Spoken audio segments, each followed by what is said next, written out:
brought to you by Palvi Agrico. आता शेतीसाठी जे काही लागणार ते घरपोच मिळणार, तेही मोबाईलच्या एका क्लिकवर. आम्ही मार्क्सवादी आहोत, आम्ही बहुजनवादी आहोत, आम्ही आंबेडकरवादी आहोत आणि म्हणून असा विचार कोणाचा संपत नाही. आज दुर्दैवानं एकतर्फी राक्षसी बहुमत भाजपला आलेलं आहे आणि त्या बहुमताच्या जोरावर त्या आज वाटेल ते कायदे करायला मागतायत. लोकांना वाटतच नव्हतं काँग्रेसचे राज्य बदलेल म्हणून. बदललं, 77ला बदललं. तर हे 77ची पुनरावृत्ती आज न उद्या नजीकच्या काळात होणार आहे. सभापतींनी किंवा उपसभापतींनी कधी मंत्र्याच्या दालनात मुख्यमंत्र्याच्या दालनात जायचं नाही आहे, कारण त्यांच्यापेक्षा ते मोठे आहेत. आता ते तत्त्व नाही आहे. नीलम गोरे त्यांच्याबरोबर आम्ही काम केलेलं आहे, मैत्री आहे. पण तिकडे गेल्यानंतर विचार एकदम बदलतो काय मला कळत नाही. लोक म्हणतात ते संपले. पवारसाहेब ही चळवळ आहे. पवारसाहेब एक विचार आहे. समाजवादी विचाराचे जे नेते होते ते एकत्र राहिले नाहीत, तर या देशामध्ये त्यांचाच पंतप्रधान झाला असता. काँग्रेसनी जे कायदे केले, कायदे करताना काही चुका झाल्या तर ते काय मेजॉरिटी नव्हती. रस्त्यावर येऊन आम्ही त्याला विरोध केला आमच्या नेत्याने, म्हणजे आम्ही लहान होतो तेव्हा, पण त्याला काँग्रेसने साथ दिली आणि त्याच्यामध्ये खरोखर बदल केलेला आहे. ते ओरिजिनल BJP वाले असते तर वेगळी धार असती, त्यांच्यावर लढायला वेगळीच मजा आली असती. हे आम्ही केलेलं काम, त्याचं मार्केटिंग करण्याचं काम आम्हाला जमलं. देवेंद्र फडणवीस तुमचे एवढे चांगले मित्र, तुम्ही त्यांच्याकडनं ट्युशन्स घेतल्या पाहिजेत. नाही हा, तुम्हाला असं नाही वाटत देवेंद्र फडणवीसांचं ट्युशन नको. मैत्रीला लाख माणूस म्हणजे नितीन गडकरी. सुनील गडकरी काय चांगला माणूस आहे, पण हे ऐका आहे, परंतु ते नाही आहे. पण त्यांनी एका पक्षात राहिलं पाहिजे. शिवसेना खरी सीधा उद्धव ठाकरेंची. हे मी या सेनेला मी सेना म्हणत नाही. ठाकरेंना काय सल्ला द्याल? उद्धवजींना मी एक मानतो की सगळ्यांना ज्यांनी मोठे केले तेच लोक सोडून गेले, पण हिंमत न हारता पुन्हा ते उभं राहण्याचं जे काम करतायत आणि महाराष्ट्राच्या राजकारणाला वेगळं वळण देण्याचं काम करतात ते उद्धव ठाकरे आहे. मी कधी माझ्या आमदारकीचा पगार घेतला नाही आहे. आमच्याकडे वेगळा विचार आहे, हे लक्षात ठेवा. मला अपुरा आहे तुम्ही म्हणता तसं. आमच्यासारखे वेडी माणसं आहेत अजून. नमस्कार, मी अनुजा. मुंबई तक खरं तर आता स्थानिक स्वराज्य संस्थांच्या निवडणुकांनिमित्त ग्राउंड रिपोर्ट्स करत आहे आणि त्याच्यातलाच कोकण पट्टा मी कव्हर केला की ज्याच्यामध्ये आता आपण आलेलो आहोत अलिबागमध्ये. आणि अलिबागमध्ये येण्याचं विशेष कारण हे आहे कारण की आम्हाला असं वाटलं की सगळ्या महाराष्ट्रातल्या टिपिकल शिवसेना, भाजप, राष्ट्रवादी, काँग्रेस या पक्षांच्या पलीकडे जाऊन सुद्धा असा एक पक्ष आहे ज्याची ही दखल घेणं गरजेचं आहे, कारण की ह्या सगळ्या पट्ट्यामध्ये त्यांचाही दबदबा आहे. आणि जरी दिसायला एखादा आमदार असं दिसत असलं किंवा कधी काळचं विरोधी पक्षनेतेपद असं जरी दिसत असलं तरी ज्या वेळेला सरकार पडत असतात, ज्या वेळेला सरकार तयार होत असतात, ज्या वेळेला विधान परिषदेच्या निवडणुका लागतात, त्यावेळेला या एका आमदाराची सुद्धा किती मोठी किंमत असते हे सुद्धा आपल्याला दिसून आलेलं आहे. आणि म्हणूनच आम्ही ठरवलेलं आहे की आज शेकापचे जयंत पाटील यांना आपल्याकडे बोलवूया, निमंत्रित करूया आणि त्यांनी सुद्धा अगदी आवर्जून या सगळ्या निवडणुकीच्या धामधुमीत तुम्ही आम्हाला वेळ दिली त्याबद्दल तुमचे खरंच पहिलेच मी धन्यवाद मानते. आणि मी मुद्दामून जाणीवपूर्वक ही ओळख टाळली कारण मला ती प्रश्नामध्ये घ्यायची होती की बऱ्याचदा अशा पद्धतीच्या मुलाखतींमध्ये ओळख करून देताना असं म्हटलं जातं की पक्ष संपत चाललेला आहे का, नामशेष होत चाललेला आहे का शेकाप. तर ह्या इंट्रोडक्शनचा तुम्हाला पण आता वीट आलेला आहे का? असं वाटतंय का कुठेतरी की लोक कमी लेखतायत किंवा जाणून घेण्यामध्ये चुकतायत किंवा माहिती नाही आहे रियालिटी वगैरे, असं काही वाटतं का जेव्हा हेच प्रश्न तुम्हाला पहिले विचारले जातात? मला वाटत नाही. कमी लोक ज्यांना याचा अभ्यास आहे, महाराष्ट्राच्या राजकारणाचा ज्याला अभ्यास आहे ते लोक हे प्रश्न विचारत नाहीत, किंवा ज्याचं वाचन चांगलं आहे, जे अभ्यास करून पत्रकारिता करतात त्यांना कसं अजिबात ते वाटत नाही आहे. आणि शेका पक्ष कधीच संपणार नाही. शेका पक्ष हा एक विचार आहे. शेका पक्ष हा शेतकरी चळवळीशी निगडीत आणि बहुजनवादी असा हा पक्ष आहे. आणि हा सत्यशोधक समाजाचं त्यावेळी जेव्हा स्थापना झाली आणि त्याच्यानंतर सुद्धा त्या पक्षामध्ये किंवा त्या चळवळीमध्ये असलेले जे नेते होते त्यांनी शेका पक्ष स्थापन केलेला आहे. जे बहुजनवादी होते त्यांनी या ठिकाणी वेगवेगळ्या माध्यमातून शाहू फुले आणि आंबेडकरांचा विचार एकत्र करून आणि विशेषतः महात्मा फुलेंचा विचार जो बहुजनवादी होता तो विचार घेऊन खऱ्या अर्थानं महाराष्ट्रातल्या संपूर्ण प्रगतीमध्ये विशेषतः शेतकऱ्यांच्या मूलभूत सुविधाकडे शेतकऱ्यांना आर्थिकदृष्ट्या प्रबळ करण्याचा विचार दाभाडी प्रबंधामध्ये शेका पक्षाने मांडला. दाभाडी प्रबंधामध्ये जे दुसरं अधिवेशन शेका पक्षाचं झालं त्याच्यामध्ये हा विचार मांडला आणि मला वाटतं की तो विचार आजसुद्धा लोक त्याचं उल्लेख करतात किंवा ते घेतल्याशिवाय या ठिकाणी महाराष्ट्राचं राजकारण पुढे जाऊ शकत नाही अशी ज्यांची भावना आहे. त्या दृष्टिकोनातून खऱ्या अर्थानं शेतकऱ्यांच्या शेतपिकाला हमीभाव मिळाला पाहिजे आणि त्याला उद्योगाचा दर्जा दिला पाहिजे ही मागणी दाभाडी प्रबंधामध्ये शेतकरी कामगार पक्षाने मांडली आणि ती मागणी नुसती मांडली नाही, त्याचं सातत्यानं पाठपुरावा केला. त्याआधी शेतकरी कामगार पक्षावर असा पण आरोप झाला स्थापनेनंतर हा बड्या शेतकऱ्यांचा पक्ष आहे, म्हणजे आमचे बंधू पक्ष कम्युनिस्ट पक्ष आहे. त्यांनी पण आम्हाला त्यावेळेला टीका केली की हे शेतमजूर आणि शेतकऱ्यांच्या विरुद्ध आहेत. तर त्याच्यानंतर त्यांना पण आज मागणी घेऊन रस्त्यावर यावं लागतं की शेतकऱ्यांच्या हमीभावासाठी शेतकऱ्यांना त्या ठिकाणी कायदेशीर शेती हा उद्योग म्हणून ट्रीट केला पाहिजे. याच्यासाठी काही लोक येतात जे उजव्या विचाराचे आहेत ते सुद्धा आज ही मागणी करत आहेत. 10 वर्षात इथे मुंबई होणार आहे, त्या दृष्टिकोनातून वेगळ्या तऱ्हेनं नवीन पिढीला घडवण्याचं काम आम्ही करतो आणि त्याच्यामध्ये आमचं रायगडचं नाव, आमचं अलिबागचं नाव अबाधित राहिलं पाहिजे. या पद्धतीचे राजकीय संस्कार आणि सामाजिक संस्कार नवीन पिढीला देण्याचं काम सध्या मी तरी करतो आहे.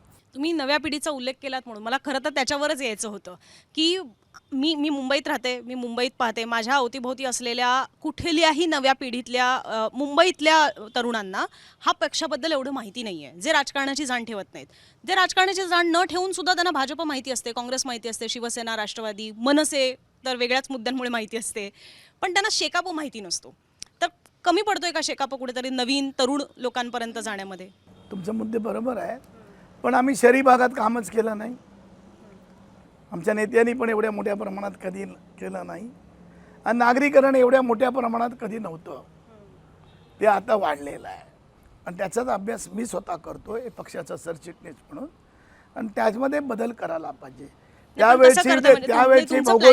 त्याची भौगोलिक परिस्थिती वेगळी होती, त्यावेळच्या समाजाच्या गरजा वेगळ्या होत्या आणि त्यामुळे शहरीकरणाकडे आम्ही लक्ष दिलं नाही असं माझा त्यावेळच्या लोकांवर आक्षेप होता आणि आज पण आहे. तो पुसून काढण्याचं काम आम्ही करण्याचा प्रयत्न करतोय आणि असा कुठला पक्ष किंवा विचार संपत नसतो. आम्ही मार्क्सवादी आहोत, आम्ही बहुजनवादी आहोत, आम्ही आंबेडकरवादी आहोत आणि म्हणून असा विचार कोणाचा संपत नाही आहे आणि म्हणून त्या पद्धतीचं काम. एकेकाळी काँग्रेसची एक मुखी सत्ता होती की काँग्रेसशिवाय हलू शकत नाही म्हणून अँटी काँग्रेस म्हणून आमच्याकडे बघितलं जायचं, परंतु आणि आज पण बघितलं जायचं.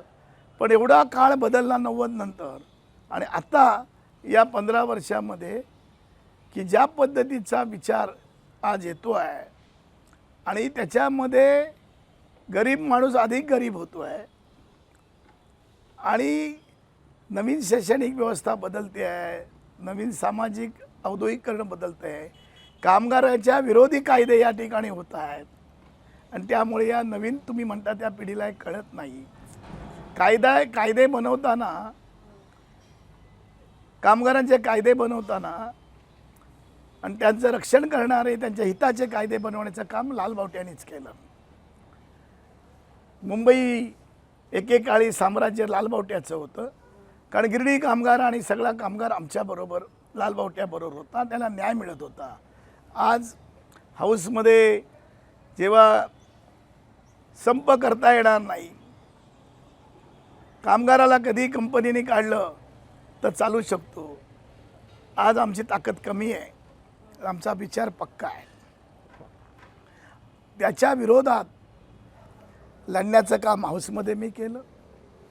शशिकांत शिंदे राष्ट्रवादीचे अध्यक्ष ते माझ्याबरोबर होते, शिवसेनेचे सचिन नायर होते, की आम्ही हे बिल रोखून धरलं होतं. जवळजवळ 2 वर्षे आम्ही रोखून धरलं होतं. आज दुर्दैवानं एकतर्फी राक्षसी बहुमत भाजपला आलेलं आहे आणि त्या बहुमताच्या जोरावर ते आज वाटेल ते कायदे करायला मागत आहेत.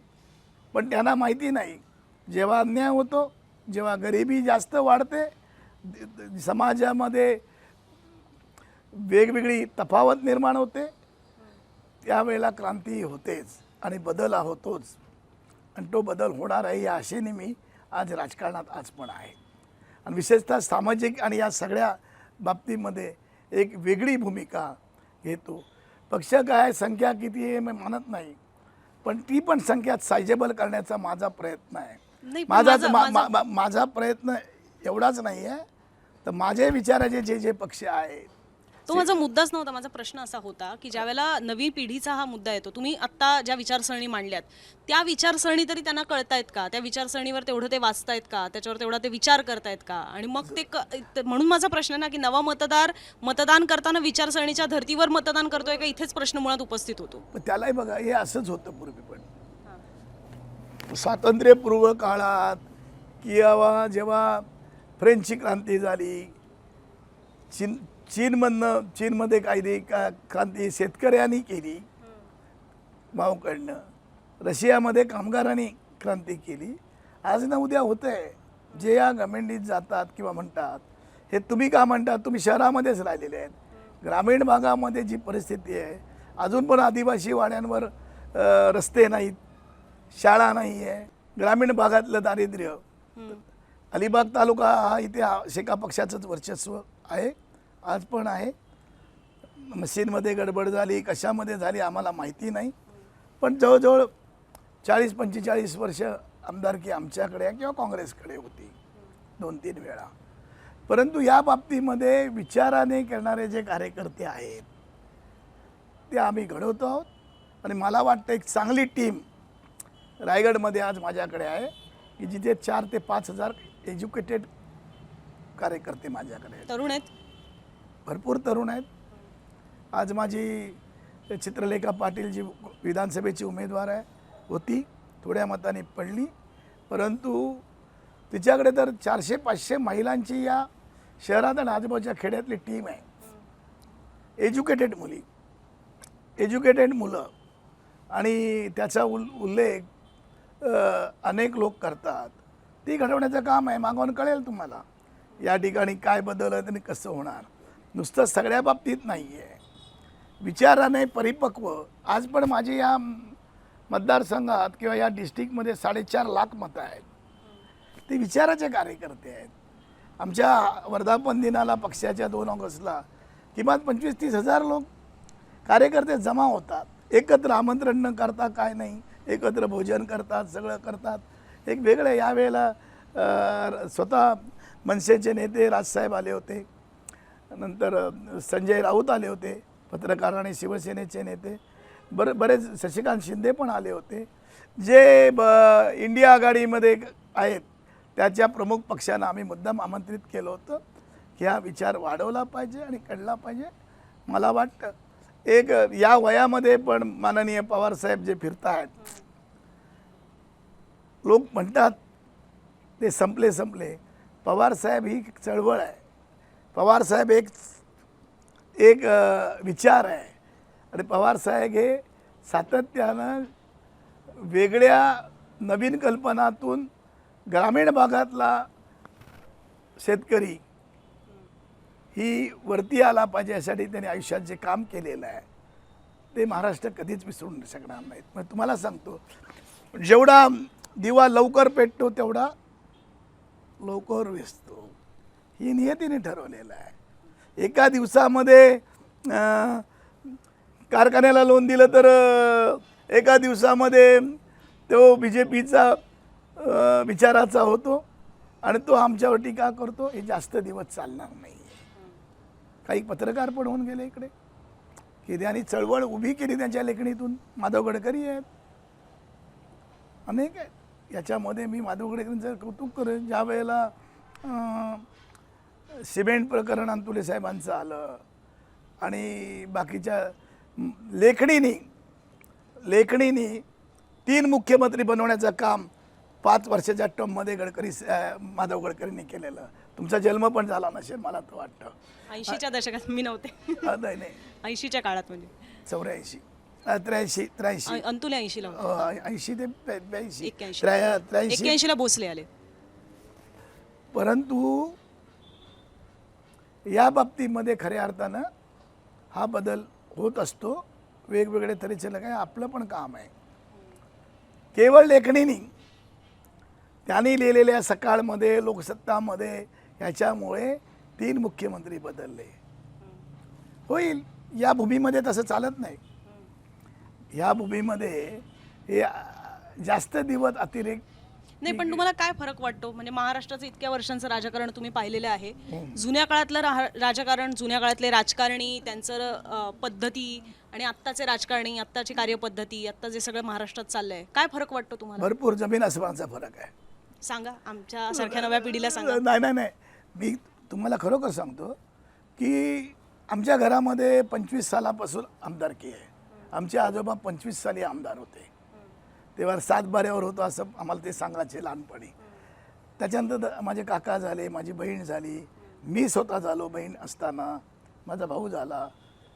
ते पण विचार बदलतात. कारण आम्ही राजकीय अभ्यास वर्गातून तयार झालेले कार्यकर्ते आहोत. जे आहेत ते राजकीय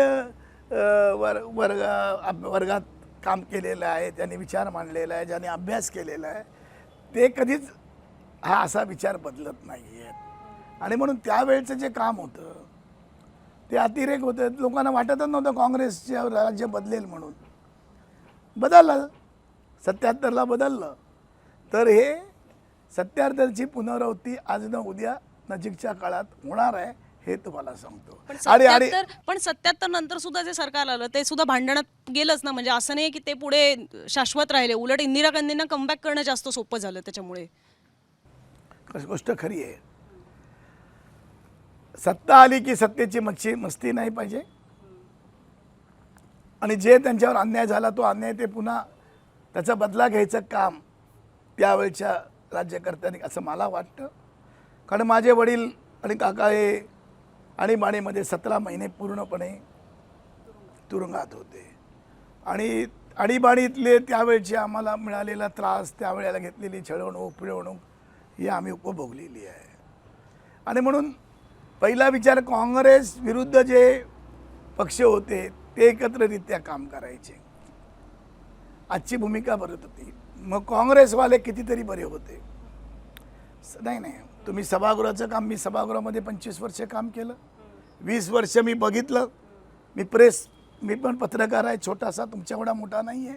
परंतु मी त्यावेळी जे जवळून बघितलं त्यावेळेला परिपूर्ण वेळ देण्याचं काम चेअर करायची. अर्धा वेळ सत्ताधाऱ्यांना, अर्धा वेळ विरोधी पक्षाला. आणि त्याचं वाटप पण वेगळ्या तऱ्हेनं व्हायचं. पुरवण्या मागण्या असो, बिलं असो, सभागृहाची चर्चा ही सायजेबल आणि एकदम ज्याला वेगळ्या तऱ्हेचा आकार आहे वैचारिक अशी व्हायची. मी सुरुवातीला गेलो 10 वर्ष भरपूर ती होती, पण आता ओसरत चालली.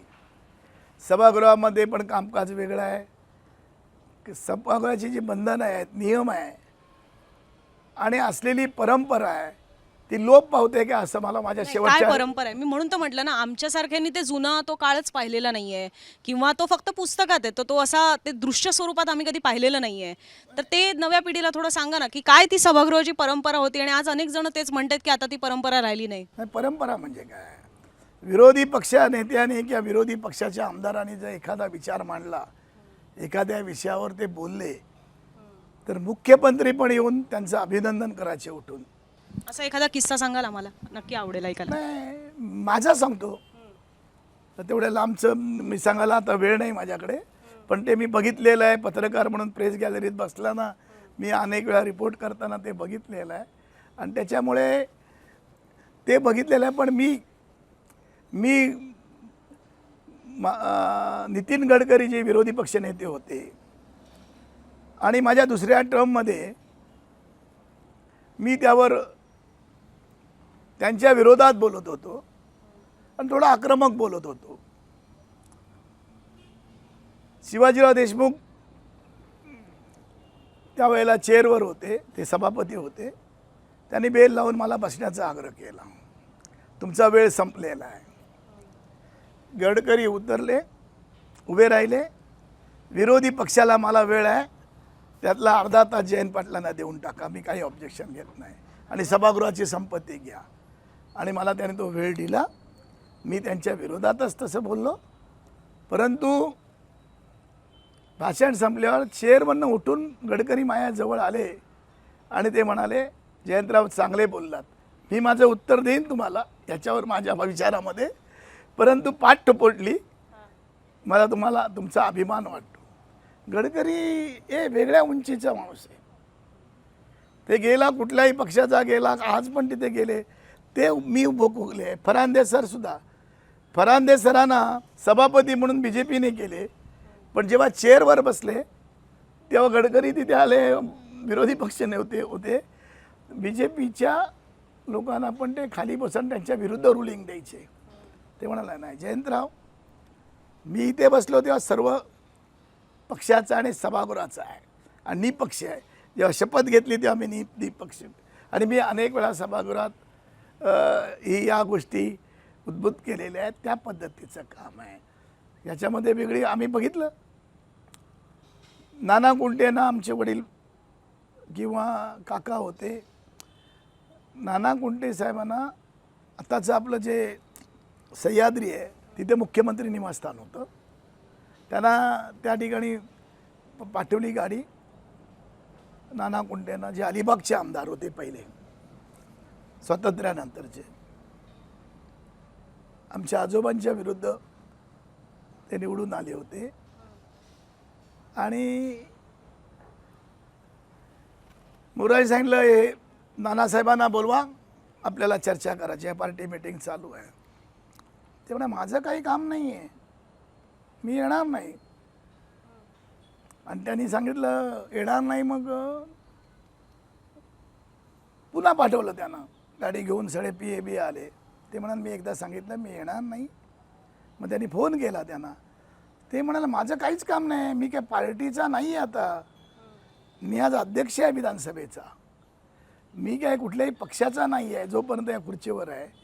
आणि मी मुख्यमंत्र्यापेक्षा माझी चेअर मोठी आहे, मी येणार नाही. आणि तुमचं काय काम असेल तर माझ्याकडे या, मी तुमचं स्वागत करेन आणि तुमचं काय असेल प्रश्न सोडवीन. हे कुठे उंची आहे? हे उदाहरण मी दिलं होतं. शिवाजीराव देशमुख ज्या वेळेला ऑल इंडिया कमिटीच्या काँग्रेसच्या कमिटीवर गेले तेव्हा मी ऑब्जेक्शन घेतलं की यांना घेता येत नाही. ही हरकत घेतली त्या सभागृहात आल्याबरोबर. सभागृह काय तिथे मेजॉरिटी होती, जाऊन द्या सभापतींना कशाला बोलता. मी बोललो, नाही, माझा मुद्दा चुकीचा आहे का बघा. सभापतींनी किंवा उपसभापतींनी कधी मंत्र्याच्या दालनात, मुख्यमंत्र्याच्या दालनात जायचं नाही आहे, कारण त्यांच्यापेक्षा ते मोठे आहेत. आता ते तत्त्व नाही आहे. मी अनेक किस्से तुम्हाला सांगू शकतो. आम्हाला असेच थोडे चळवळीचे सुद्धा ऐकायला आवडतील. तुम्ही मगाशी एक उल्लेख केलेला होता, त्यावेळेला खूप चळवळी असायच्या, त्याच्यातनं क्रांती घडायची, त्याच्यातनं अनेक गोष्टी बदलायच्या. नाही, क्रांती नाही, क्रांती बोलू नका. क्रांती हा वेगळा शब्द आहे. कायदे बदलाच्या, हे शेतकऱ्यांच्या हितासाठी. पण तोच माझा पुढचा मुद्दा आहे की आज ज्या पद्धतीचे आज कायदे येत आहेत, म्हणजे आता तर अर्बन, त्याला काय एक तो नवीन कायदा सुद्धा आलेला आहे, अर्बन नक्षलच्या संदर्भातला त्याला म्हटलं जातं. त्याचं नाव जनवर नाही, मला आता पटकन क्लिक नाही होते. पण मूळ मुद्दा हा की त्याच्यावरनं असं म्हटलं जात आहे की अशा पद्धतीचे आता आंदोलनं निघू शकणार नाहीत. मग तुम्ही अति डावे असाल तर त्याची काय वर्गवारी किंवा त्याचा काय निकष ठरलेला नाही वगैरे. मूळ मुद्दा हा आहे. त्याच्यावर तुम्हाला सांगतो, तुम्हाला त्यातलं पूर्ण माहिती नाही. नाही नाही, पण माझा प्रश्न आहे मूळ मुद्दा हा आहे की त्या काळात जशा चळवळी असायच्या, आंदोलनं व्हायची, आज त्या तोडीसतोड आंदोलनं चळवळी होऊ शकतात का? की तो कायदाच बदलला जाऊ शकतो, ज्या कायद्याला ऍक्च्युली आता विरोध होतोय, पण तेवढ्या तोडीसतोड आंदोलनं होताना पाहायला मिळत नाहीत किंवा सरकारी झुकेल असं दिसत नाही. नाही नाही, हे तुमचं म्हणणं 100% आहे, तुम्ही बरोबर बोलता, पण त्याच्यामध्ये पण बदल होईल. हा कायदा करताना आम्ही अडवला होता. विधान परिषदेमध्ये खालच्या सभागृहात तो गोंधळामध्ये पास झाला, तो आम्ही वरच्या सभागृहात अडवला होता की त्याच्यामध्ये संपूर्ण विरोधी पक्षाचे नेते पण जे सिनियर लोक आहेत त्यांनी अडवला. 4-5 अधिवेशन झाली. दुर्दैवानं ही संख्या विरोधी पक्षाची कमी झाली, थम्पिंग मेजॉरिटी आली आणि हाऊसमध्ये ज्या पद्धतीचं बोलायला पाहिजे त्या पद्धतीचं नवीन सभागृह बोलत नाही असा माझा आक्षेप आहे. किंवा ते अपुरे संख्येमुळे त्या ठिकाणी नवीन काही सदस्य आहेत आणि विरोधी पक्षाची संख्या कमी आहे, त्यामुळे ते झालेलं आहे. पण हे कायदे असे करता येणार नाहीत. तेव्हा काय होतं, त्यावेळेला सुद्धा काँग्रेसची एक मुखी सत्ता होती, काँग्रेसची नुसती सत्ता नव्हती तर थम्पिंग मेजॉरिटी होती. 30-40च विरोधी पक्षाचे आमदार होते आत्तासारखीच.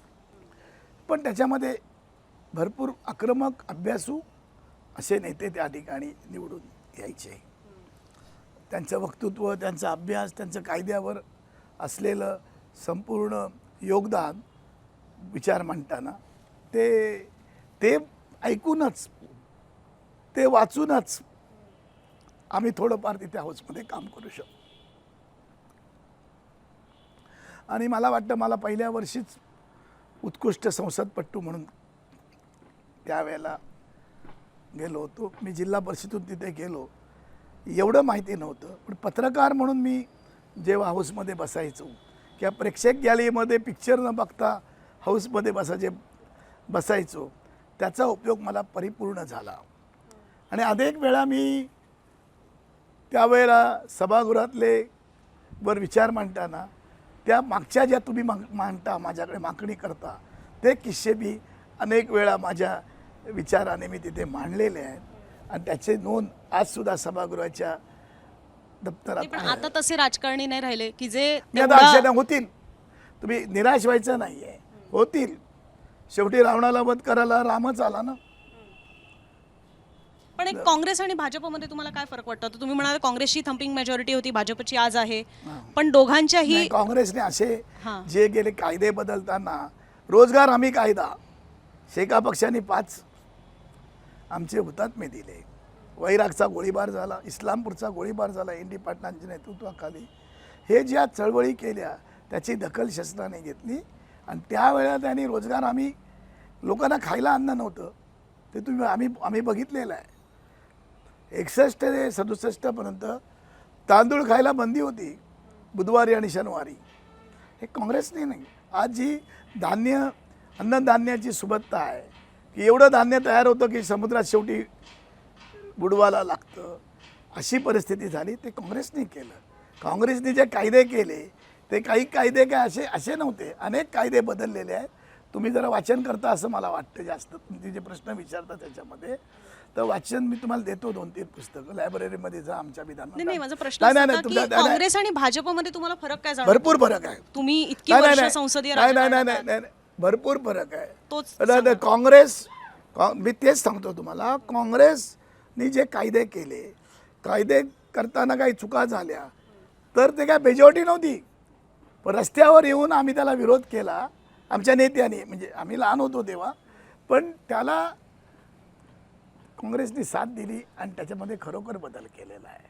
हे केलं तो इतिहास. आता इथे मर्यादा आहे आपल्याला बोलायला, पण निश्चितपणे तुमचे चांगले प्रश्न आहेत. मला म्हणजे तुम्ही बोलले तर मी 2 तास सुद्धा बोलू शकतो. मला एखादा किस्सा ऐकायला नक्की आवडेल, कारण त्याशिवाय ह्या गोष्टींना कळणार नाहीत, कोणी आवर्जून हे वाचणार नाही. मी काय तुम्हाला खरं सांगतो, रोजगार हमी कायदा आहे. नाहीतर या ठिकाणी काँग्रेसनी कसेल त्याची जमीन, तो आमच्या आजोबांनी केला आहे. पहिलं आंदोलन या भूमीत झालं, तुम्ही बसलात त्या ठिकाणी. इथून 10 किलोमीटरवर सरीच्या गावात संप केला. लोकांनी 10 वर्ष 8 वर्ष जमीन पिकवली नाही आणि संप केला. मोरारजी देसाई स्वतः आले होते. या ठिकाणी आमच्या त्या ठिकाणी, परंतु त्यांना ते आले असताना शेवटी त्यांना दखल घेऊन हा कुळ कायदा करावा लागला. कसेल त्याची जमीन, म्हणजे तुम्ही म्हणता अशा अनेक कायदे काँग्रेसनी चळवळी झाल्या, लोक रस्त्यावर आले आणि त्यांना वाटले हे बरोबर आहे, ते बदलले गेलेले आहेत, हे लक्षात ठेवा. आणि म्हणून त्याच्यामध्ये त्या पद्धतीचं काम नवीन राज्यकर्ते करताना दिसत नाही. जेव्हा BJP आमच्याबरोबर होती पुलोदमध्ये, तेव्हा महाराष्ट्र सीमा प्रश्न सोडू म्हणून सांगत होती, सोडवावं म्हणून सांगत होती, सोडू नये, आमच्याबरोबर मागणी करायची. आज हे सत्तेवर आहे 10-12 वर्ष, तो विषयच काढत नाही. विषय इश्यू वेगळ्या तऱ्हेने काढतो. फरक कसा आहे, विदर्भाला वेगळं करा म्हणून मुख्यमंत्र्यांना मी करणार आहे, वेगळा विदर्भ करणार आहे असं ते सांगत होते. ते आयत्या वेळेला तात्पुरते विषय असतात. आमचं म्हणणं आहे पहिला ग्रामीण भागातलं त्या ठिकाणी असलेलं दारिद्र्य, तिथलं दळणवळण, तिचे विजेची सोय, पाण्याची सोय ही केली पाहिजे अशी माझी मागणी आहे. मी सातत्याने बोललो, चिपळूणचं पाणी मुंबईला आणा. आज हे चिपळूणचं पाणी, मुंबईचं पाणी आमच्या रायगडमधनं जमिनी घेऊन उभी करतात, ज्या जमिनीची लाखो रुपये किंमत आहे, आणि चिपळूणचं पाणी एक बोगदे आता चिकारीतून तिथे करतात. कालच मुख्यमंत्र्यांनी वाचलं की 4 बोगदे करतायत आणि ट्रॅफिक कंट्रोल करतात. एक बोगदा त्यांनी चिपळूणचं पाणी जे पूर होतो, अर्धं गाव परत पाण्याखाली येतं दरवर्षी पावसाळ्यात, ते पाणी मुंबईला बोगद्याने इथे आणा, इथे स्टोरेज करायला द्या. आमची कशाला जमिनी घेत आहेत? कन्स्ट्रक्शनमध्ये लोकांना पैसे खायचे आहेत, त्याचं कमिशन खातं आहे. आज पण वेगळ्या तऱ्हेचं काम आहे. आज बांधकाम व्यवसायात 20% राज्यकर्ते पैसे खातात अशी चर्चा आहे. बोलायला घाबरतात, मी नाही. 20% खातात, तर क्वालिटी कशी होईल? खड्डे पडणारच. 100 रुपयाच्या कामामध्ये जर 20% खाल्ले, म्हणजे 1000चं काम आहे त्यातले 200 रुपये खाल्ले, तर क्वालिटी काय देणार? त्याचं प्रॉफिट किती मिळणार? आणि म्हणून हे सगळं आहे. हे तुम्हाला करताना काँग्रेस आणि BJPमध्ये जमीन आसमानाचा फरक आहे, आणि तो राहणार आहे. आणि म्हणून आज आम्ही काँग्रेसबरोबर गेलो ना. एकत्र हा विचार टिकायचा असेल तर वेगळ्या तऱ्हेचं काम, नाहीतर या ठिकाणी होईल आणि पुन्हा ब्रिटिशांपेक्षाही वाईट या ठिकाणी राज्यकर्ते तयार होतील असं मला वाटायला लागलं. मोठं वक्तव्य आहे. मला आता पुढचा मुद्दा घ्यायचा आहे, तो म्हणजे प्रादेशिक पक्षांसंदर्भातला आणि खास करून शेकापबद्दलचा. तर महाराष्ट्रातले हे सगळे जे पक्ष आहेत त्यांना संपवण्याचा घाट सुरू आहे असं म्हटलं जातं. त्याच्यामध्ये वेगवेगळ्या पद्धतीची कारस्थानांचा वगैरे सुद्धा उल्लेख होतो. तुम्हाला काय वाटतं, शेकापचं पुढचं भवितव्य काय राहणार आहे? महाराष्ट्रातल्या या प्रादेशिक पक्षांचं पुढचं भवितव्य काय राहणार आहे? समजा सगळे आले पैसे, याच्यामध्ये समाजवादी विचाराचे जे नेते होते ते एकत्र राहिले नाहीत, न या देशामध्ये त्यांचाच पंतप्रधान झाला असता. त्यांचे अनेक शकल नाही, कुठे त्याला काय म्हणतात आपल्याकडे, कुठे माशी शिंकली, तसं कुठे चूक झाली, कुठे चुकलो नाही, ते थोडक्यात मला सांगता येणार नाही. अच्छा, पण माझं म्हणणं ते तुम्ही असं एका मिनिटामध्ये बोलून त्याच्यावर चर्चा होईल. पण ते जर समाजवादी सगळे एकत्र असते उत्तर भारतातले, तर वेगळं राजकारण देशामध्ये झालं होतं आणि जनतेने त्याला तशी संधी दिली होती. पण ते फुटीचा शाप आहे. शेका पक्ष कधीच मोठा नव्हता, फक्त ग्रामीण भागामध्ये त्यांची पॉकेट्स होती. त्या पॉकेट्सचे आमदार प्रभावी होते आणि त्यांचं नाव सतत जनतेच्या हितासाठी त्यांनी अनेक चळवळी उभ्या केल्या. आणि त्यामुळे 288मध्ये आमचे 12-13 असायचे आणि बाकीचे 2-3 जनसंघाचा, एक माळगी वगैरे असे 25-30च आमदार असायचे. हे तुम्हाला इतिहास माहिती नाही. शेका पक्षाचे जे आमची पॉकेट्स होती 20-25, त्यातले आलटून पालटून 10-12 यायचे आणि तो सगळ्यात मोठा पक्ष असायचा. तुम्ही मला पुन्हा संधी दिली, तुम्ही मला बोलवलं किंवा पुन्हा आलात माझ्याकडे, तर तुम्हाला चांगला इतिहास सांगेन मी. असं होत नाही. पण मला आशा आहे, कोण किती बोललो, एक वादळ असंच असतं, येतं जोरात आणि एकदम जातं, आणि त्या पद्धतीचं काम होईल. जी पळी BJPमध्ये त्यावेळेला होती, BJP कुठे, ती काँग्रेसच आहे. अर्धी काँग्रेसपेक्षा जास्त लोक BJPमध्ये आहेत, तिथे आहेत आमदार. ते पहिल्या खेपेला त्यांना BJPमध्ये घेतलं जरूर जातं, पण नंतर ते शांत होतात ना. त्याची जे BJPचे सगळे असते त्यांचा विचार आम्हाला पटत नाही, पण ते ओरिजिनल BJPवाले असते तर वेगळी धार असते, त्यांच्यावर लढायला वेगळीच मजा आली असती. परंतु आता काय लढणार, हे आमच्या बरोबर काम करणारे आमचेच बंधू तिथे जाऊन बसले. महाराष्ट्राच्या कॉन्टेक्स्टमध्ये बोलायचं झालं तर आज मुंडे महाजन असते तर तुम्हाला हे राजकारण करायला सुद्धा एक वेगळी मजा आली असती. होती ना, मुंडेंबरोबर काम केलंय, माझ्यांबरोबर इतर जेव्हा काँग्रेसच्या विरोधात आम्ही कोणासोबत तुमच्या कुठल्या महाराष्ट्राच्या राजकारणासोबत तुमच्या पक्षाच्या पलीकडे एकदम घट्ट मैत्री आहे? मुंडेंची माझी चांगली घट्ट मैत्री, कशी? एकदम घट्ट मैत्री. कोण होते तुमच्यासाठी? जयंत पाटलांसाठी गोपीनाथ मुंडे कोण? मित्र होते चांगले, एकदम चांगले, दिलदार माणूस आणि बहुजनवादी माणूस होता. म्हणजे तो BJPचे असले तरी बहुजनांसाठी आणि विशेषतः कष्टकऱ्यांसाठी बांधिलकी असलेली व्यक्ती म्हणजे गोपीनाथ मुंडे. माझी त्याची चांगली मैत्री होती, आजसुद्धा मी ती मैत्री मानतो. पण त्याच्यामध्ये त्यावेळचे काही नेते जे होते त्याच्यामध्ये ते वेगळे होते ना. उद्या हसू अडवाणी होते, कट्टर संघवादी आणि वेगळे, पण मांडताना जी पद्धत, बोलताना हे वेगळी भूमिका होती त्यांची. गडकरी आहेत, गडकरींचा आपण आज उद्योग करतो ते वेगळी. मैत्रीला लाख माणूस म्हणजे नितीन गडकरी. नाही, पण तुम्ही मुंडेंबद्दल बोललात तर मुंडेंचे असे काय विचार आहेत जे तुम्हाला वाटतं महाराष्ट्रामध्ये अजूनही पुढे असायला हवे आणि ते त्यांचे 2 मूळ आत्ता वारस जे आहेत ते खरंच पुढे नेत आहेत असं तुम्हाला वाटतं? नाही, त्याच्यावर मी आज चर्चा करणार नाही. विचार सांगा, विचार सांगा. मुंडे हा बहुजनवादी होते. मुंडेंच्या विचार जे नेहमी ग्रामीण भागाशी निगडीत असायचे. त्यांनी या ठिकाणी ग्रामीण भागातल्या शेतकऱ्यांची उन्नती व्हावी. नाही, पण मुंडे आज ज्या जिल्ह्यातनं म्हणजे मुंडे ज्या जिल्ह्यातनं होते त्या जिल्ह्याची आजची परिस्थिती लक्षात घेता तुम्हाला खरंच असं वाटतं त्यांचे स्वतःचे वारस सोडा, पण जे राजकीय वारस आहेत, जे त्यांचे मतदार होते, समर्थक होते, त्यांनी तरी ते पुढे नेले का? नाही, ते आता थांबलेत. काही लोक आहेत अजून त्यांचे विचाराचे असतील ते, पण ते राजकारणच वेगळ्या टोकाला गेलं. पण ऊस कामगारांना न्याय आणि तिथला शेती व्यवसायाला मजबूती करण्याचं काम मुंड्यांनी केलं. मी पण माझ्या बँकेकडनं त्यांना मदत केलेली आहे, माझ्या संस्थांमधनं मदत केलेली आहे. एक वेगळी मैत्री होती.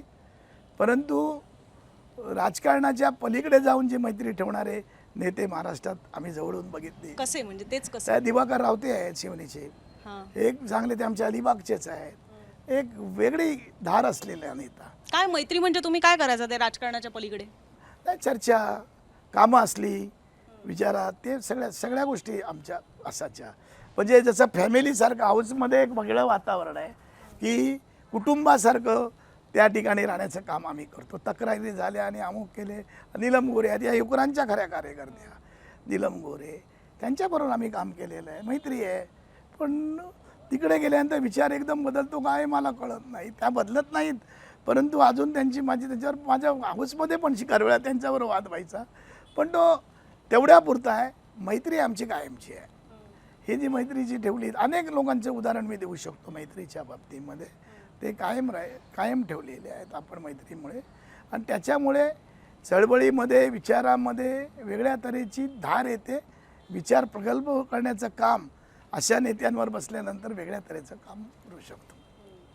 पण रायगडबद्दल तुमचं राहिलं म्हणजे मी मगाशी जेव्हा शेकापचं भवितव्य म्हणत होते तर आणि आपण जे पक्षांतर विचार या सगळ्यावर जे बोलत आहोत तर आत्ताच एक चर्चा सुरू आहे तुमच्या रायगडमध्ये, ते म्हणजे की तटकरे सुद्धा उद्या भाजपमध्ये जातील.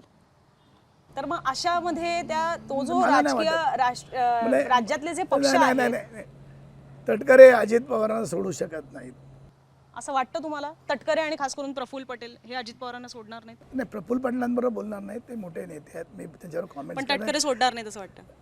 माझा त्यांचा अनुभव बघितला तर. बोलता तुम्ही तटकरेंशी? चांगलं आहे. आता बोला लावू का फोन? लावून दाखवा. दाखवा लावू आहे का त्याच्यात? त्याचा फोन येतो, त्याचं काय असं काय नाही आहे. तुमचं एकदम चांगलं सख्य नाही आहे, पण शत्रुत्व पण नाही आहे. ते बाई विचाराचे आकडे नाहीयेत, एकमेकांची तोंड पाहू शकतात. मग हे असंच बाकीच्यांसोबत सुद्धा आहे का जे आम्हाला चॅनलवर रोज भांडताना दिसतात, एकमेकांना वाटतं? माहिती नाही. मी कोण देवेंद्रजी पण माझे चांगले मित्र आहेत. कसे काय मित्र आहेत? हाऊसमध्ये इतके लहानपणापासून आम्ही आहोत. त्याच्यामध्ये काय ते कधी मी गेलो तर मला लगेच हाऊस बोलवतात पहिल्यापासून. त्याचं काय नाही, सगळे त्याच्यामध्ये फरक नाही. सुधीर भाऊ माझे मित्र आहेत चांगले. असं तुम्ही सगळ्यांनाच मित्र मित्र म्हणताय. आहेतच ऑलरेडी. चला आता फोन लावा मग त्यांना. मला सांगा ना, अशी तुमची मैत्री म्हणजे नेमकी काय? आता आम्ही बघा, आम्ही कसे मित्र असतो तर आम्ही बाहेर जातो, भेटतो, बोलतो, गप्पा मारतो. असं तुमचं पण होतं का त्यांच्यासोबत? हो हो, जेवण बिवण एकत्र करतो, सगळं करतो, त्याला काय प्रॉब्लेम नाही, त्याला काय प्रश्न नाही. आणि रायगड म्हटल्यानंतर शेकाप, मग राष्ट्रवादी, शिवसेना असे 3 महत्वाचे पक्ष पाहिले जातात, म्हणून एक सहसा समज आहे. आता जसं राष्ट्रवादी आणि शिवसेना कसे भांडतायत, कोण? राष्ट्रवादी आणि शिवसेना इथे कसे भांडत बसलेत, तसं शेकाप सोबत नाही. शिवसेना खरी सेना उद्धव ठाकरेंचीच आहे. हे मी या सेनेला मी सेना म्हणत नाही. खरी सेना ही उद्धवजींची आहे, बाळासाहेबांची आहे, ती त्यांचीच आहे, त्यांची परंपरा. आणि आज सुद्धा ते काय होतं ते माहिती नाही. उद्धवजींचीच खरी सेना आहे. पण मग कोकणात का नाही आली निवडून? एक गुहागरची जागा आली फक्त. ते आम्हाला पण कळत नाही ना, आम्हाला पण कळत नाही. सगळेच नाही आले. पवारसाहेबांची नाही आले तर पवारसाहेबांनी प्रत्येक वेळा 2-3 वेळा पक्ष काँग्रेसमधनं 2 वेळा 3 वेळा फुटून वेगळा पक्ष काढला. 50च्या खाली त्यांनी कधी आकडाच खाली केला नाही. मग हे सगळं आता काय जादू आहे मला कळत नाही. पत्रकारांनी शोधली पाहिजे. नाही, पण हे सगळे जे घराणेवाले पक्ष आहेत, घराणेशाही म्हणून त्याच्यावर एक टॅग लावला जातो. नाही चुकीचं आहे. आणि तेच पक्षांचे आज ते टार्गेटेड आहेत सगळ्यात जास्त. आज सगळ्यात जास्त फटका जर कोणाला बसत असेल तर याच सगळ्या पक्षांना बसत आहे. त्याचं पुढचं भवितव्य काय? पवारांनंतर कोण? ठाकरेंनंतर कोण? तुमच्यानंतर कोण? हा वारस पुढे नेणार कसा या पक्षाचा? नाही भरपूर लोक आहेत. बाबासाहेब देशमुख आहेत आज सांगोल्याचे आमदार. आमचे बरेचसे बाळाराम पाटील आहेत, जे तरुण मुलांमध्ये हे भरपूर तुम्हाला शेकडो देतो. तुम्ही एकदा आमची मध्यवर्तीला या आणि महाराष्ट्रातले किती तरुण गोरगरीब कार्यकर्ते कसे येतात बसतात ते वेगळे आहे. आमची संख्या कमी आहे, आमची ताकद कमी झालेली पण ती आहे. विधिमंडळात कमी आहे ना, रस्त्यावरची नाही. जसं राज ठाकरे म्हणतात ना, तुमची सत्ता असेल तर विधिमंडळात, रस्त्यावर आमची सत्ता आहे, असं शेकाप मानतं. हो, मग मला त्याच्यातनं प्रश्न पडतो. आज जो इथे या तालुक्यामध्ये जे आता तुम्ही बसलेला त्या माझ्या समोर दिसतंय, RCFचा प्रकल्पाला आम्ही विरोध केला तेव्हा ते 2000 एकर जमीन घेत होते. तो 200 एकरमध्ये आज घेतला आहे. खरोखर उभा आहे. त्याची 50% जागा अजून शिल्लक आहे. आणि आज त्या जागेची किंमत गुंठ्याला 1 कोटी रुपये झालेली आहे. गुंठ्याला. शेका पक्षाची कामगिरी आहे. ती गेली असती एकमेकांची शेतीच कुठे राहिली असती. तुम्ही बसला ती माझी जागा मी केवळ 1,71,000 रुपयाला घेतली. आज 82 साली. त्यावेळेला तो रेट असेलच. म्हणजे नाही रेट कुठला, ही समोरची जागा. ही जागा जेवढी आहे तेवढ्या लक्षात घेता त्यांना पटकन कॅमेऱ्यात लोकांना कळणार नाही की आपण किती मोठ्या जागेवर बसलो. नाही 60 गुंठे जागा आहे. अच्छा, 60 गुंठे जागा आहे. 6 कोटी. मला परत पुढच्या मुद्द्यावर यायचं ते म्हणजे तुमच्या पक्षातच आहे शेतकरी कामगार पक्ष. एवढे शेतकऱ्यांचे कैवारी असलेले पक्ष महाराष्ट्रात होऊन गेलेले आहेत, संघटना होऊन गेलेल्या आहेत. नाही आमचाच पक्ष आहे हे. आता सगळे राजू शेट्टी, अजित नवले वगैरे ह्या सगळ्या नेत्यांना, बच्चू कडू या सगळ्या नेत्यांना मानत नाही? मानतो ना मित्र. राजू शेट्टी नाही त्यांचा विचार एक वेगळा आहे. ते ओपन बच्चू कडूंचा नाही आहे. राजू शेट्टींचा वगैरे विचार पहिला होता, ज्या शरद जोशींबरोबर ते काम करायचे. नंतर त्यांनी वेगळी स्वाभिमानी शेतकरी त्यावेळेला शरद जोशी मुक्त आर्थिक धोरणाचे पुरस्कर्ते होते. आम्ही नाही आहेत. त्याचे परिणाम आता दिसतात. ट्रम्पनी जे आता बंधनं घातली आम्ही तेव्हा बोलत होतो. आज अर्थव्यवस्था आपली विस्कळीत करण्याचं काम त्याच्यामुळे झालेलं आहे. त्याच्यावर जे कायदे कराल त्याच्यावर अपुरं होईल. राजू शेट्टी चांगले आहेत.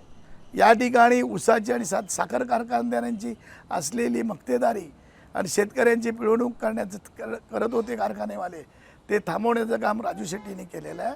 आणि राजू शेट्टीने एक वेगळं धोरण केलेलं आहे. प्रश्न तुम्ही एका वेळेला 3 प्रश्न विचारता. नाही, तुम्ही माझ्या प्रश्नापर्यंतच पोहोचू नाही दिलं मला. माझा प्रश्न हा होता मूळ की ज्यांच्या नावातच शेतकरी कामगार पक्ष आहे किंवा इतर शेतकऱ्यांचे सगळे पक्ष, ज्या वेळेला शेतकऱ्यांचा प्रश्न असतो त्यावेळेला आम्ही पाहिलं की बच्चू कडू तिकडे उपराजधानी दणाणून सोडतात. सगळं रास्ता रोको, रेल रोकोपर्यंत सगळ्या गोष्टी जातात. इतक्या जातात की त्यांच्यापर्यंत मंत्री जातात. मग ते मंत्री त्यांना घेऊन मुंबईत येतात. मुंबईत बैठक होते आणि मग ते सगळं मान्य होतं. त्याच्यासाठी तारीख ठरते. मग अशा परिस्थितीमध्ये शेतकरी कामगार पक्ष कुठे असतो? आहे ना, काल झाली नाही ते मीटिंग. बच्चू कडू इथे आले होते माझ्याकडे.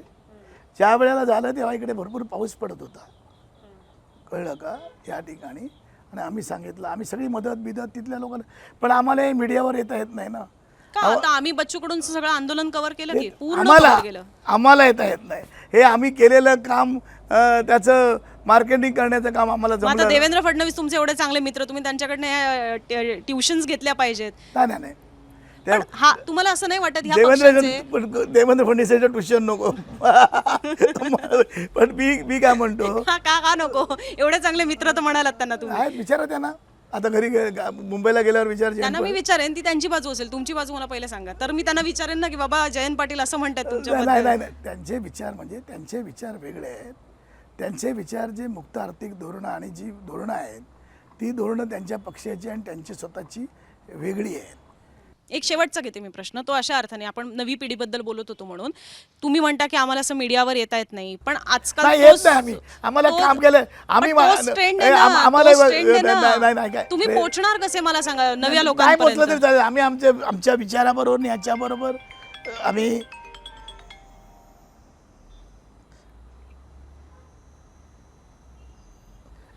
मी माझा आम्ही मुद्दा तोच आहे. तुम्ही बोलता ते मला कळतं. हे बघा मी एक उदाहरण म्हणून सांगते. तुम्हाला पहिले माझा मी प्रश्न सांगतो पूर्ण- ऐका माझा प्रश्न पूर्ण होऊ दे. नाही माझा प्रश्न पूर्ण होऊ तुम्ही दे. मीडियामध्ये गेलात तरच मोठं होतो आणि प्रश्न सुटतो असं मी नाही म्हटलं तुम्ही मीडियामध्ये, मी असं नाही म्हणत रोज उद्या आणि आमच्याकडे बाईट द्या, असं नाही माझं म्हणणं.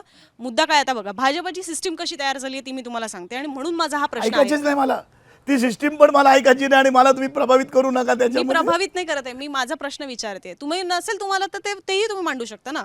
मूळ मुद्दा काय की जिकडे ते नेते जाणार तिकडे ते काय करतात, म्हणजे त्यांच्या बैठका असतील, बैठकानंतरच्या प्रतिक्रिया असतील, सभा असतील, मेळावे असतील, ह्याचं म्हणजे त्या ऑन टाइम त्याचं रिअल टाइम तिकडे त्यांच्या लिंक्स येत असतात, ते जिकडे जातात ते सगळं आम्हाला मिळत असतं. सो त्यांनी एक मीडियाच्या पलीकडे जाऊन एक पॅरलल मीडिया तयार केलेली आहे जेणेकरून त्या सगळ्यांपर्यंत पोहोचू शकतील. आज सोशल मीडियावर कॅम्पेन्स असतात, हे शेकाप करताना आम्हाला दिसत नाही. तो प्रश्न आहे माझा. कबूल आहे, पहिल्यापासून गेले ना आमच्यावर जे संस्कार झाले नवीन पिढी करते. नवीन पिढी चित्रलेखा पाटील, बाबासाहेब देशमुख हे करतात. आम्ही ज्या विचारात वाढलो तर आम्ही केलेल्या कामाचं आम्हाला कधी प्रेस मिळून सांगायला वाटत नाही. आम्ही म्हणतो आमचं कर्तव्य आहे, आमची जबाबदारी आहे, या भावनेतून आम्ही वाढलं. नवीन पिढी करते बघा, सोशल मीडियावर नवीन पिढी करते, पण आम्ही आता या आयुष्याच्या शेवटच्या हे करू शकत नाही. आम्हाला ते वाटत नाही. आम्हाला वाटतं ते उभं करण्यासाठी पैसे पाहिजेत, तेच पैसे आम्ही तिथे गरिबासाठी खर्च करू. हे लक्षात ठेवा. मी कधी माझ्या आमदारकीचा पगार घेतला नाही आहे. आमच्याकडे वेगळा विचार आहे, हे लक्षात ठेवा. तुम्हाला अपुरा आहे तुम्ही म्हणता तसं. आमच्यासारखे वेडी माणसं आहेत अजून की मी आमदारकीचा पगार कधी घेतला नाही. तो गरिबांच्या शिक्षणासाठी आदिवासी गोरगरिबी डोंगर भागातल्यांना मी दिलेला आहे. हे कोणी सांगितलं नाही, मी माझ्या 25 वर्षात दिलेलं आहे. मी माझं जे काम आहे, माझी थोड्याफार व्यवसाय आहे, त्या व्यवसायाचा जो प्रॉफिट होतो त्या 25% मी एज्युकेशनसाठी माझ्या खर्च करतो, ते पण ग्रामीण भागात. मी मुंबईमध्ये शाळा काढू शकतो, मी पनवेलमध्ये शाळा काढू शकतो, मी नाही काढली. मी ग्रामीण डोंगर भागात म्हसळा, श्रीवर्धन या ठिकाणी काढल्या, इकडच्या ग्रामीण भागात काढल्या. मी इंग्लिश मिडियम 25-30 काढल्या. मला 100 इंग्लिश मिडियम काढायच्या. आदिवासी मुलं पण इंग्लिशमध्ये कोणी किती बोललं शिकली पाहिजे. मराठी कंपल्सरी आहे, पण जगामध्ये जर त्यांना जायचं असेल या आधुनिकीकरण जगामध्ये तर आमचा माणूस त्या लेवलला गेला पाहिजे शैक्षणिकदृष्ट्या, असा मानणारा मी एक कार्यकर्ता आहे. ठीक आहे. एक अगदी शेवटचा रॅपिड फायर ही गोष्ट तुम्हाला माहिती असेल नसेल तर मी सांगते की मी जे काही म्हणेन त्याचं तुम्हाला एका शब्दात उत्तर द्यायचं आहे, फक्त एका शब्दात. तर मी 5 माणसं घेते. थोडा माहिती आहे मी पण तुमच्या थोडा. Very good. तर माझा पहिला देवेंद्र फडणवीस, त्यांच्याबद्दल तुम्हाला काय वाटतं, ती व्यक्ती कशी, एका शब्दात सांगा. चांगली आहे ना, चांगली खूप मामूली विशेषण आहे सर. नाही अभ्यासपूर्ण. आज पण असं काहीतरी सांगा. आज प्लॅनिंग करून ते विकासाच्या बाबतीत करतात, परंतु त्यांनी ग्रामीण भागाकडे पण लक्ष दिलं पाहिजे, जे शहरीकरणाकडे देतात ते. कारण आता आमच्या MMR क्षेत्रामध्ये जवळजवळ जे 38 आमदार आहेत ते आता जवळजवळ 70-80 होणार डिलिमिटेशन. त्यांच्यावर त्यांचा डोळा आहे. एवढ्या आमच्या आदिवासी बाहेरचा गोरगरीब जो माणूस आहे त्याच्या विकासाकडे पण लक्ष द्या असं मला वाटतं. त्यांना किमान प्यायचं पाणी तरी द्यायचं. त्यांनी नियोजन जसं आत्मविश्वास ते रेल्वे आणतात, ट्यूब रेल्वे आणतात, नंतर मेट्रो आणतात, त्या पद्धतीचं काम या ठिकाणी पण व्हावं असं मला वाटतं. बरं, एका शब्दात आता पुढचं उत्तर. सुनील तटकरे. सुनील तटकरे काय चांगला माणूस आहे, परत पण ऐका आहे, परंतु ते नाही आहे. पण त्यांनी एका पक्षात राहिलं पाहिजे, एका विचारावर. आता मगाशी तर म्हणालात मला नाही वाटत दादांना सोडतील. मग दादांनी विचार सोडला ना. दादा ते एकच आहेत. बरं, तिसरी व्यक्ती शरद पवार. ते महान व्यक्ती आहे. ते त्यांना आज ते 85 वर्षाचे आहेत. मी आठवड्यातून एकदा त्यांना भेटतो, त्यांच्यावर चर्चा करतो आणि त्यांची जी ह्या वयात सुद्धा जी उमेद आहे काम करण्याची, ती उमेद नवीन तरुणांनी घेतली पाहिजे असं मला वाटतं. आणि आपला विचार ते सोडत नाहीत, लोक त्यांच्यावर आक्षेप करतात. पवारसाहेब हे ग्रेट आहेत आणि त्यांचेही राहणीमान, त्यांचं राहिलेलं संपूर्ण आम्हाला व्हावं, मिळावं, आम्ही ते अंगीकारलं असे मानणारा मी आहे. आणि त्यांचं तुम्हाला सांगतो, ते ओरिजिनल शेका पक्षाचे आहेत. ते म्हणतात मी शेका पक्षात, माझे कुटुंब सगळं शेका पक्षात होतं, पण ते त्यांचा विचार आणि त्यांचे झालेले संस्कार हे शेका पक्षाचेच आहेत. आईकडनं आलेले संस्कार. हो, आई वडील पण त्यांचे चांगले होते. बरं. आणि मला एक सांगा, महाविकास आघाडीतला तुमचा सगळ्यात लाडका मित्रपक्ष कोण आहे? म्हणजे महाविकास आघाडीची बैठक आली आहे, जागा वाटपाच्या बोलणी असं काय सगळं असेल तर पहिला फोन कोणाला जातो? पवारांनाच. पवारसाहेब मला पण करतात. अच्छा. सो ते उद्धवजी पण आपले. उद्धव ठाकरेंबद्दल काय वाटतं तुम्हाला? चांगला माणूस आहे तो, ज्यादा गोड आहे. सगळ्यांना चांगला माणूस आहे तो, मग वाईट काय? माझं कोणाशी वाकडं नाही. एक विशेषण सांगा मला असं. तुम्ही तिघांनाही चांगला माणूस म्हटलं, पण जसं फडणवीस शरद पवारांबद्दल म्हणाला, तटकरेंबद्दल म्हणाला, तसं ठाकरेंना काय सल्ला द्या? उद्धवजींना मी एक मानतो की सगळ्यांना ज्यांनी मोठे केले तेच लोक सोडून गेले, पण हिंमत न हारता पुन्हा ते उभं राहण्याचं जे काम करतायत आणि महाराष्ट्राच्या राजकारणाला वेगळं वळण देण्याचं काम करतात, ते उद्धव ठाकरे आहेत. ठीक आहे, खूप खूप धन्यवाद. तुम्ही आज मुंबई तकला हा वेळ दिलात आणि या गप्पा मारल्यात. पण तुम्ही म्हणताय तसं की आम्हाला परत तुमच्यासोबत यावं लागणार आहे अनेक किस्से ऐकण्यासाठी, आणि आम्हाला इच्छा आहे ती किस्से ऐकण्याची. आईस्क्रीम वितळलंय, खाऊया आपण ते. पण या गप्पांबद्दल सुद्धा तुम्हाला काय वाटलं, या किस्स्यांबद्दल तुम्हाला काय वाटलं? खरं तर एक व्यक्ती राहिली, माफ करा, मला परत बॅक टू इंटरव्ह्यू यावं लागेल. एक व्यक्ती राहिली जी माझ्या डोक्यात होती. मगाशी तुम्ही विधानसभा अध्यक्षांबद्दल बोललात, पण तुम्ही परिषदेवर होतात म्हणून मी परिषदेचे म्हणते. नीलम गोरे सभापती राहून गेलेले आहेत मधल्या काळामध्ये, म्हणजे कार्यभार स्वीकारत होत्या. काय वाटतं यांच्याबद्दल? किंवा तुम्ही विधानसभा अध्यक्षांबद्दल बोललात तर राहुल नार्वेकरांबद्दल पण बोला. तुम्हाला काय, मी विधिमंडळात बघितलं नाही, तेव्हा गेलं ना. हां, पण मग नीलम गोरे सभापती म्हणून सभापती मंडळाने उत्कृष्ट काम केलंय. आमच्याबरोबर काय वाद झाले, मी तुम्हाला मगाशीच सांगितलं, म्हणून तर मी नाव घेतलं नीलम गोरेंचं. एकदम चांगलं काम केलेलं आहे, पण थोडी त्यांनी पथ्य पण पळायला पाहिजे सभापती म्हणून. म्हणजे सभापती कळलं, मी पण 2 दिवस सभापतीचं काम केलं. 2 दिवस म्हणजे मीच सभापती होतो, परंतु मला हे जमणार नाही. हे काटेरी कुंपड, काटेरी मुकुट येतो तो, नाही कुंपड पण आहे त्याच्यामुळे. पण नीलम गोरे अभ्यासू आहेत, लेखिका आहेत चांगल्या, आणि विशेषतः दलित चळवळीमध्ये त्यांनी चांगलं काम केलेलं आहे. त्या आणि सभागृहाने काम करताना त्या प्रश्नावर त्या कुठला प्रश्न त्याला न्याय द्यायचं काम ते करायच्या. आणि स्त्रियांच्या बाबतीतला अन्याय, अत्याचार याच्यावर विषय आला तर त्या सभापती नसतानाही सभागृहात खालच्या भागावर बसून सुद्धा त्या एवढ्या आक्रमक आणि व्यवस्थित बोलायच्या. किंवा मी त्यांचा नेहमी उल्लेख करतो की आता सभापती करताना पण मी त्यांच्यावर अर्धा तास भाषण केलं होतं की त्यांनी जो ग्लोबल वॉर्मिंगचा विषय, प्रदूषण होणार आहे आणि हवामानामध्ये मोठा बदल होणार आहे, ही मागणी 15-20 वर्षापूर्वी 2.5 तासाची चर्चा सभागृहात केली होती. त्याच्यावर टीका करणारा, अरे कशाला हे विषय घेतो बाकीचे विषय असताना, असं मी जाहीर सभागृहात चर्चा करायचो. पण त्याचं प्रत्यय आलेलं आहे आणि माझी चूक झाली होती हे मी सभागृहात पण कबूल केली. ताई ज्या बोलायच्या त्या खरं होत्या, आणि ग्लोबल वॉर्मिंगवर असले त्यांचा अभ्यास आणि त्यावर गेलेलं त्यांनी सगळं अभ्यासपूर्ण विचार मी सभागृहात वाचले. पण आता तुम्ही उल्लेख केलात म्हणून मला राहून असं होतं की तोही प्रश्न घेतलाच पाहिजे. तो म्हणजे की तुमच्या 2 दिवसांच्या तो काळ, ते कसं पद तुमच्याकडे आलं, काय तुम्ही त्या 2 दिवसात केलं, असं काय वाटलं तुम्हाला की आता तो काटेरी मुकुट नको ते, किंवा काटेरी कुंपण आहे? खरं तर बघा, याच घरामध्ये माझ्या जाहीर नाव केलं, त्या ठिकाणी आले, इथे कलेक्टर स्वतः मला न्यायला आले. 5-6 वर्षापूर्वी. अच्छा, हां, 6 वर्षापूर्वी असेल. पण माझा तो स्वभाव नाही, मी एका जागेवर बसू शकत नाही आणि इकडे करणार आणि बोलून बंधन आहेत. सभापतीची चेअर ही वेगळ्या तऱ्हेची चेअर आहे, त्याच्यामध्ये बसताना अधिकार आहे आणि एक महाराष्ट्राचं सगळ्यात वरिष्ठ चेअर आहे. चेअर पण ती मुख्यमंत्र्यापेक्षा पण मोठी आहे.